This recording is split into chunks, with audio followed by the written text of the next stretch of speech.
Yeah. So we're getting a presentation. Usually it's the other way around. So I said, sure, maybe I will. But I want to see if this is good. Welcome to everybody for this great news and a great way to start our holidays off. We have Joe Parisi, former club kid, athletic director, and education director, who's going to read the Boys and Girls Club mission for us. The mission of the Boys and Girls Clubs of Philadelphia is to enable all young people, especially those who need us the most, to reach their full potential as productive, caring, and responsible citizens. So who do we have with us? We have A&E construction folks there. Who's the officer, principal? Help me out with some of the Dennis names. Shaholsky. Dennis Shaholsky. And he was a club kid Club here. kid, yes. Principal from Stern. Ms. Jackson, we're happy to have you here. Who are we missing? Pierce, where's Pierce? Pierce just stepped down.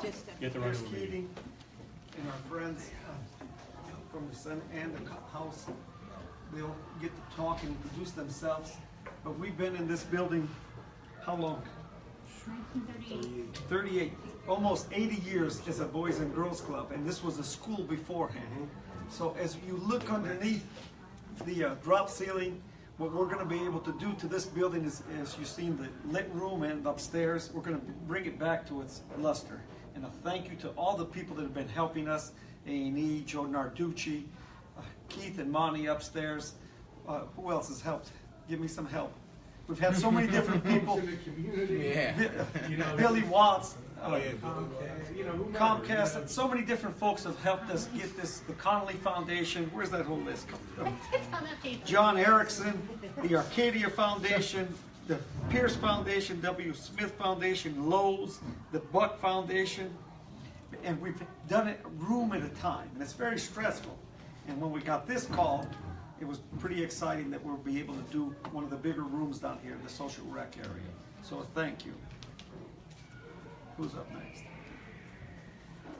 We will do you want to talk? Come on, stand. We're just informal. I thought you guys were going to be in charge of this. Yeah, so Rep Dawkins. well, no, we're going to introduce the Senator Chistine Tartaglione. Well, you really, today,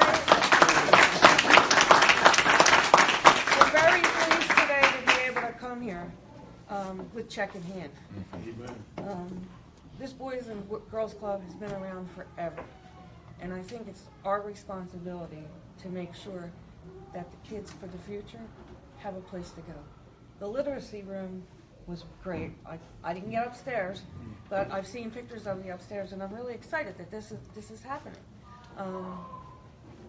This year when we had the basketball tournament at Gym Zone, so everything's getting nice and nice. We were in Harrisburg. I was able, capital money, CFA, $200,000 today to the Boys and Girls Club. Amen. Everybody have a wonderful holiday. That's very nice. And I want to hear every Jason story Yeah. from every individual. Because he grew up here, and I need to know them. Okay? You got some. Okay. So, good afternoon. I'm Representative Jason Dawkins. I'm also a club kid. I was raised in this Boys and Girls Club. I do not think I would be here in this capacity if it wasn't for this Boys and Girls Club. My first airplane ride, the first time I left Frankford, was through the Keystone Club, through the Boys and Girls Club. So when we talk about igniting possibilities in young people, this club ignited something within me. When I was able to go to Anaheim, California, through that program, we were able to see things that normal Frankfurt kids don't get to see, like palm trees and, this very different climate, weather. And I came back with a different perspective on what I wanted to do in life. I knew I wanted to give back. I knew I wanted to help. I knew that it was a challenge for myself when I was growing up in this community. I had two older brothers. We all was in this Boys and Girls Club. All my friends was in this Boys and Girls Club. The most depressing time of the day was 6 and 7 because that's when the club was closed. And I had to go do something for an hour before I can come back at 7 o'clock to stay till 9 o'clock. And that is what kept me out of the streets. That is probably what kept me alive in this community, and that's what kept me on the right path.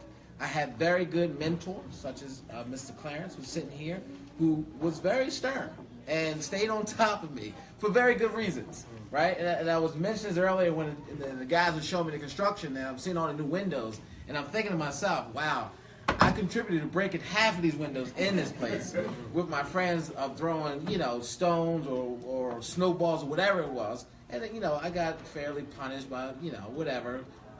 Pit out the club for a week. This was before Mr. M, so don't think it was him who pit me out. It was Miss Maria, if anyone's looking to know, right?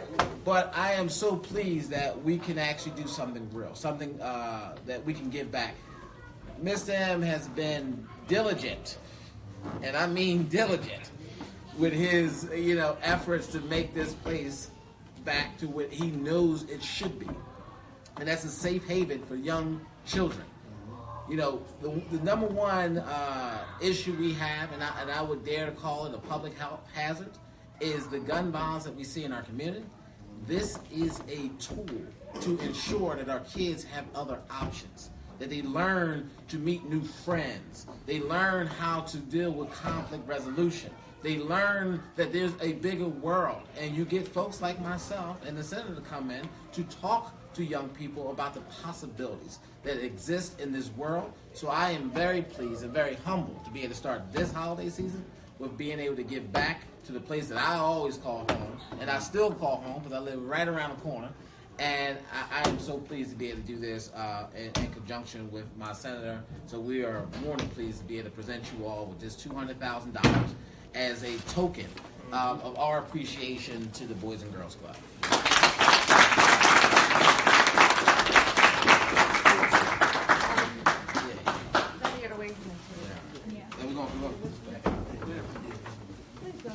Just my head. There you go. How's that? Are we even? Move this out.